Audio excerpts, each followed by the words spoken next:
Saudações, salute a tutti, sejam bem-vindas, sejam bem-vindos, sou Leonardo Magalhães e você está no canal que dá dicas de leitura e religião, história das religiões mundiais, sociologia das religiões, meu comentário sobre essas religiões, sobre essas obras sem valor apologético, ou seja, não vou pregar nada, a não ser comentar esses livros, né?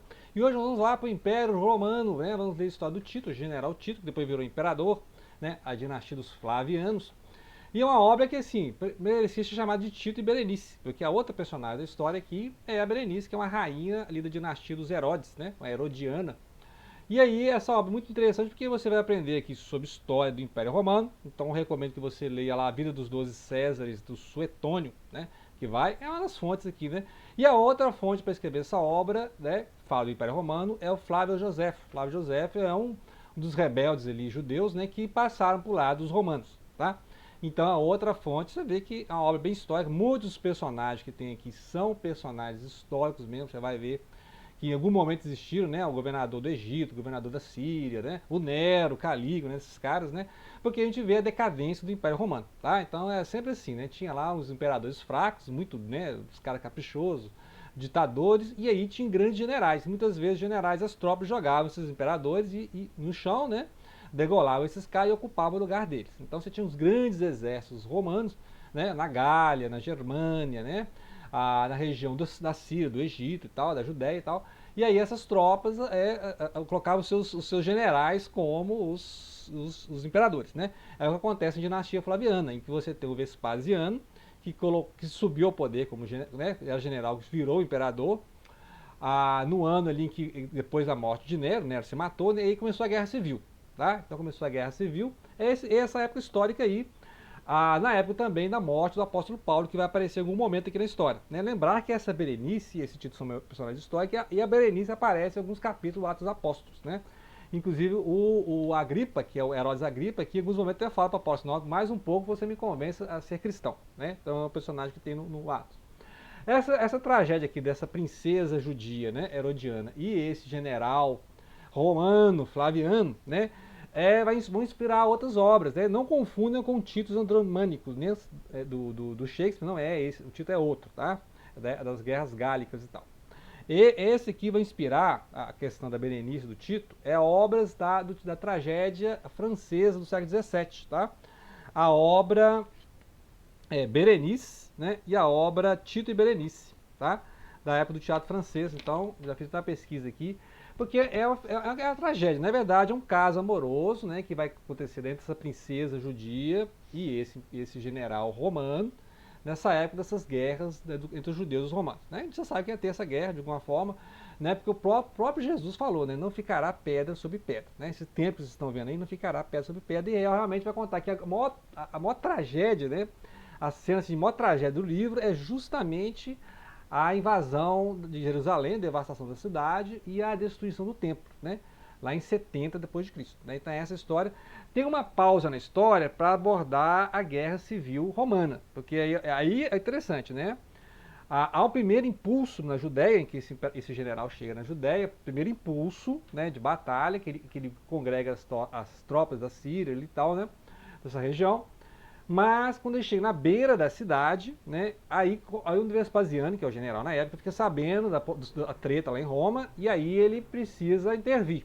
Né? Nesse ano, que depois da morte de Nero, foram 4 generais, então o ano dos 4 generais, né, em que teve os 4 imperadores. Né? Então, o último que foi esse imperador, o general Vespasiano. Então, é uma confusão danada, mas nisso aí deu tempo do pessoal, por exemplo, os cristãos, né? Os nazarenos, os cristãos naquela época, sabiam que ia ter problema.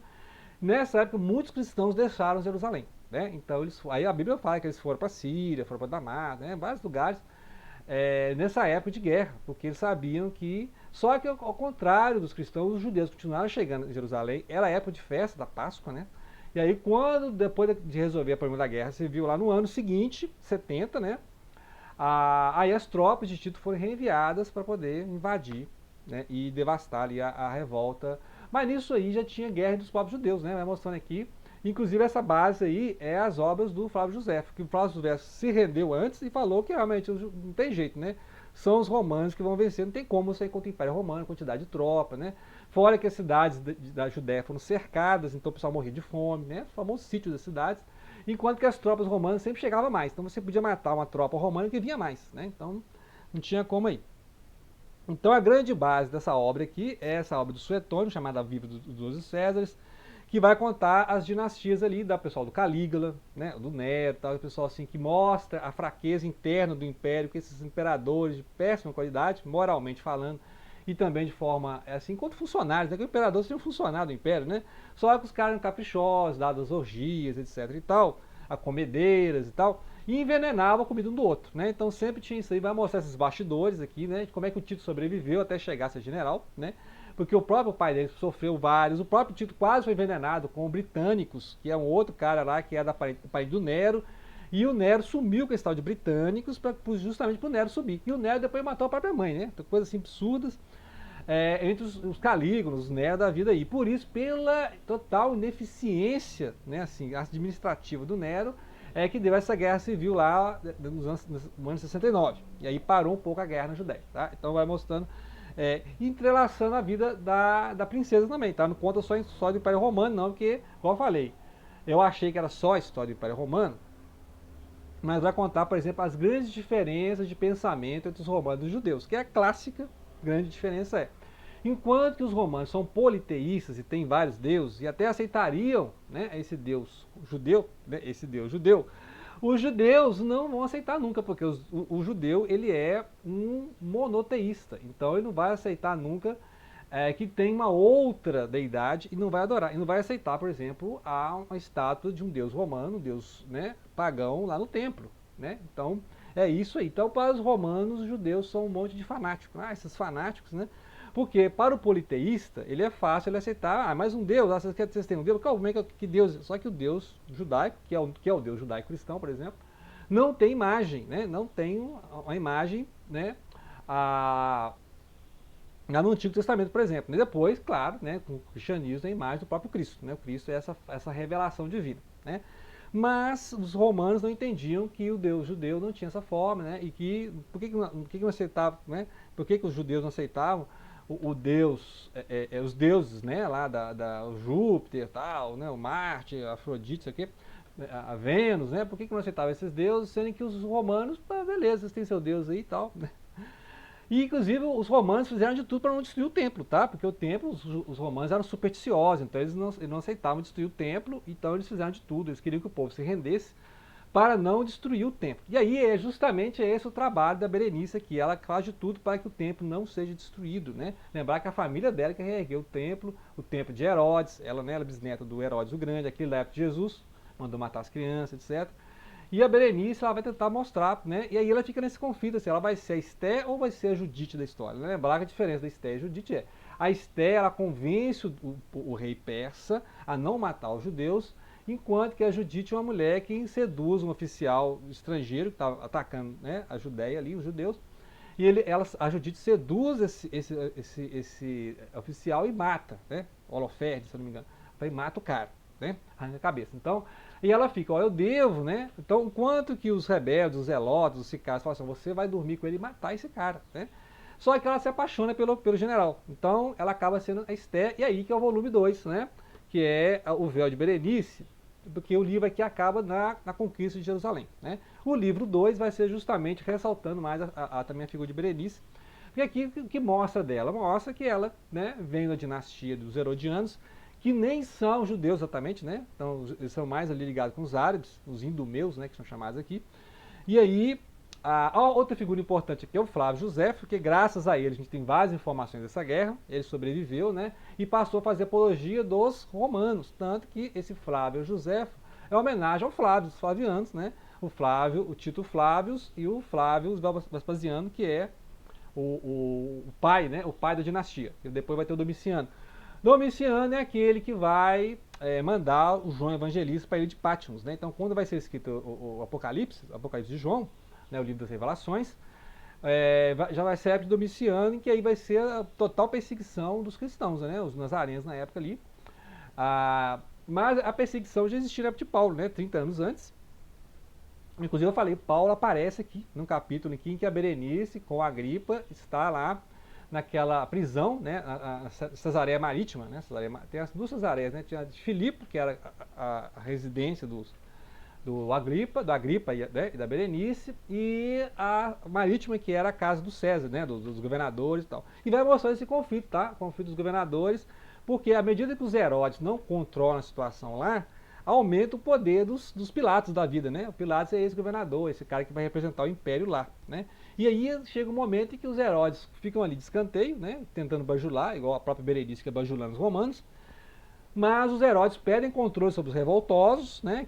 Que dão cano até nos próprios fariseus ali, e aí esses revoltosos vão fazer essas guerrilhas contra os romanos e vai obrigar os romanos a intervir com esses prefeitos, os governadores, né? E aí os Herodes vão ser, né? Mas na época de Jesus, os Herodes ainda eram reconhecidos, tanto que muitas vezes o Pilatos falava só, o Herodes resolve isso aí, problema seu, vocês resolvem, lembra? Até na questão da paixão de Cristo, né?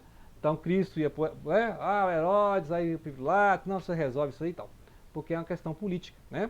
As questões políticas.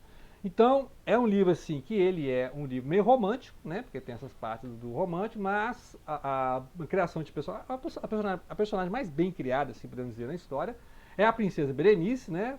Que você vê desde a adolescência e tal. Mas e aí, justamente essa é o ponto das tragédias francesas que eu falei aqui, né? Do Tito Berenice e tal, da Berenice, que ressalta essa tragédia. Ela vai ser uma Esther, vai ser uma Judite, né? Em relação ao poder romano. E vai fazer várias descrições, né, dessas relações entre os romanos e os judeus e por que os romanos nunca iam entender os judeus e vice-versa. Os judeus também não, porque é a grande diferença dos politeístas e dos monoteístas, tá? Então, podemos fazer uma comparação deste livro aqui também, pela mesma época, né, com aquele romance sobre a vida do apóstolo Paulo, né? São Paulo, a obra da Taylor Caldwell, né? Então, foi ali recentemente, assim, muito parecido, porque tem muita preocupação histórica de apresentar esses personagens históricos, só que o personagem histórico, ele é importante pelo período histórico, né? Então, muitas vezes é uma batalha, né? Um governador, o governador do Egito, o governador da Síria, né? Que é o pessoal que vai dar apoio ao Vespasiano. Eles surgem como coadjuvantes da história. Agora, quem é que vai seguindo a história toda? É a Berenice e até quando ela conhece o Tito, né? Tem um momento que eles se conhecem, um tentando seduzir o outro, né? Interessante. Tentando seduzir o outro por interesse, né, de poder, né? Mas depois eles se apaixonam mesmo, né? Outro livro importante é A Ascensão e a Queda do Império Romano, também recomendo, junto com o Suetônio, né? Esse, A Ascensão e a Queda do Império Romano, Edward Gibbon, né? Se eu não me engano é em inglês, Edward Gibbon, e ele vai falar disso aí. E fora as peças do William Shakespeare, né? O Júlio César e tal, que são essas épocas que a Roma tinha muito isso, tinha os bons imperadores e os péssimos imperadores, né? Os péssimos imperadores que eram governadores, eram os Césares, né? Que muitas vezes trabalhavam contra os próprios romanos, né? Então, né? Não tinha os imperadores que mereciam, né? Cada um com o imperador que merecia. Tá? Então, aí claro, também na época flaviana tem a famosa hipótese flaviana, né? A famosa, não posso deixar de falar da hipótese da teoria flaviana, que é de que os flavianos tenham inventado Jesus Cristo, né? Então tem essa hipótese aí que Jesus Cristo foi inventado pelos flavianos para poder apaziguar a guerra com os judeus, né? Então essa aí é uma lenda, né? A hipótese flaviana, essa hipótese de que Cristo não teria existido, mas seria uma invenção dos imperadores flavianos, né? A dinastia flaviana, para poder enganar os judeus e falar, olha, dá a César o que é de César, né? Dá a Deus o que é de Deus.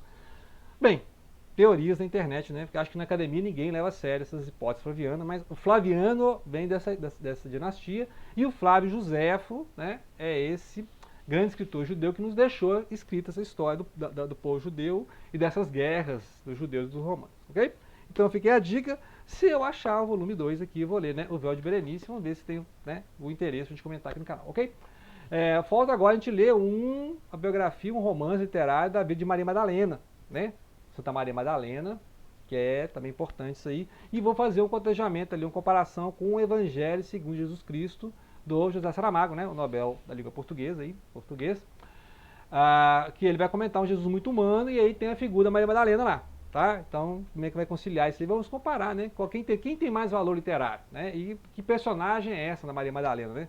porque atravessa os séculos, né? Comentar, tem vários livros sobre Maria Madalena. Vídeo aí o Código da Vinci, do Dan Brown, né? Também fez o maior sucesso, né? É isso aí, né? Então, mais uma dica de literatura e religião. Grato pela atenção. Não deixem de compartilhar.